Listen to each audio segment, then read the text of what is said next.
Amis de l'électronique soviétique, bonjour. Aujourd'hui, je vous montre rapidement cette petite alimentation fabriquée en Union soviétique, je pense dans les années 80-90, et que j'ai acquis sur eBay il y a de ça quelques années. J'ai en effet trouvé une chaîne, je mettrai le lien en commentaire, une chaîne YouTube qui apparemment est faite par un Français mais qui parle anglais et qui présente du matériel soviétique et qui est assez intéressante et montre un petit peu toute cette façon d'aborder l'électronique qui est un peu différente quand même de celle qu'on a, avec des composants un peu exotiques. Apparemment c'est du gros costaud quoi. C'est assez marrant, et en regardant ces vidéos en fait ça m'a donné envie de regarder un petit peu cette petite... Donc on peut voir c'est assez spartiate ici au niveau du design.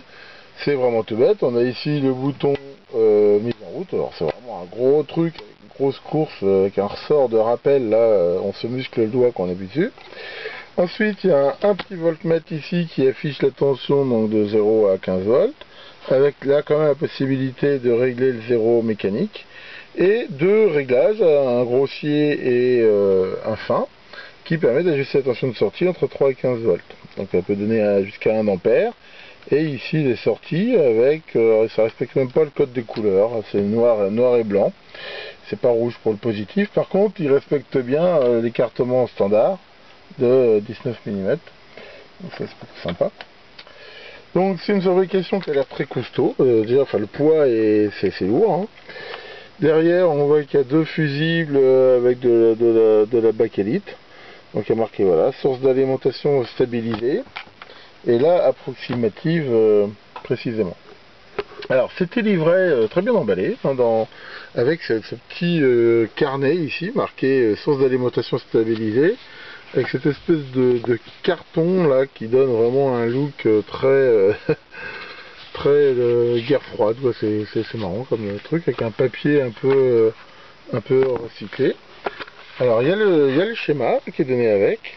Alors c'est un schéma qui est un peu bizarre en fait, c'est pas très courant, enfin c'est une régulation à transistor, mais on voit que c'est le moins qui est régulé, et enfin c'est un petit peu inversé par rapport à ce qu'on a l'habitude de voir, mais c'est pas mal conçu, c'est même plutôt bien fait. C'est la diode Zener est compensée en température.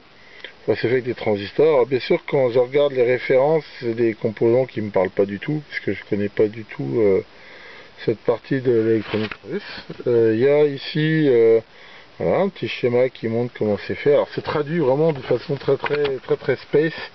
Par exemple à la fin je vais donner un exemple, c'est assez marrant, ça m'a bien fait rire.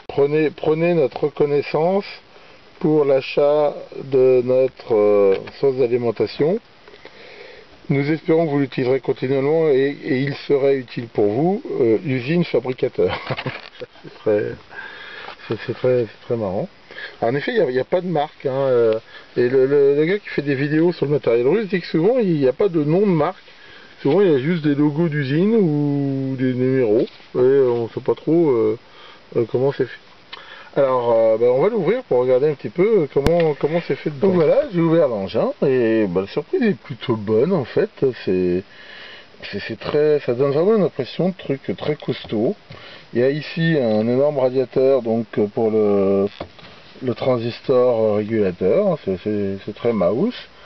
Il y a ici ce transfo qui est fait manifestement avec du feuillard de tôle et le tout imprégné de peinture. Ici donc les deux gros condensateurs électrochimiques, et là la platine électronique. Alors c'est manifestement tout a été verni, hein, c'est un peu tropicalisé. On voit en dessous là le circuit, donc c'est plutôt bien, ça va plutôt bien tenir à l'humidité et tout ça. Et là on voit par contre les résistances, alors ça n'utilise pas le code des couleurs, les valeurs sont marquées directement dessus, à la limite c'est pas plus mal. Et là on voit ces diodes, bon ça fait déjà pas mal d'années qu'on fait plus des diodes dans des boîtiers comme ça, mais enfin pourquoi pas. Et les résistances sont toutes de type serti comme ça au bout, comme ça. Alors là il y a un composant, je sais pas ce que c'est des transistors. Alors ouais, c'est vrai, j'ai jamais vu des transistors dans des boîtiers comme ça là. C'est assez marrant. Mais enfin bon, c'est plutôt de bonne qualité et on peut voir le câblage là de l'autre côté.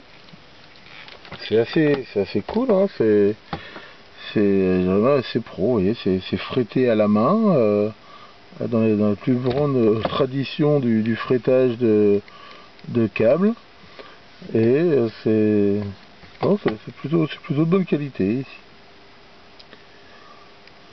Donc voilà, puis là manifestement par exemple tout est écrit à la main. La sérigraphie, c'est ça qui est marrant, elle a l'air d'être à moitié faite à la main en fait, hein.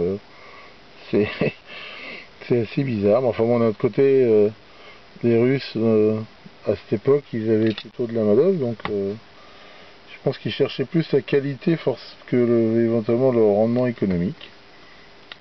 Enfin, toujours est-il que c'est une petite alliée. Je l'utilise dans mon labo mécanique pour alimenter différentes petites choses. Et enfin, pour ce que je l'utilise, elle marche très très bien. J'ai pas à m'en plaindre, hein. Je l'avais pas payé très cher, hein. C'était un gars sur eBay, manifestement, qu'on avait tout un stock là, qui vendait ça. Et enfin voilà. Ça permet ici de faire connaissance vraiment avec cet autre univers de l'électronique que je connais vraiment pas. Je trouve que je suis beaucoup plus sur l'électronique américaine, l'électronique c'est autre, qui est beaucoup plus proche en fait de ce qu'on a l'habitude de voir. Enfin voilà, cette petite vidéo du samedi pour vous montrer cette petite alimentation. Merci beaucoup de votre attention et à bientôt pour de nouvelles vidéos.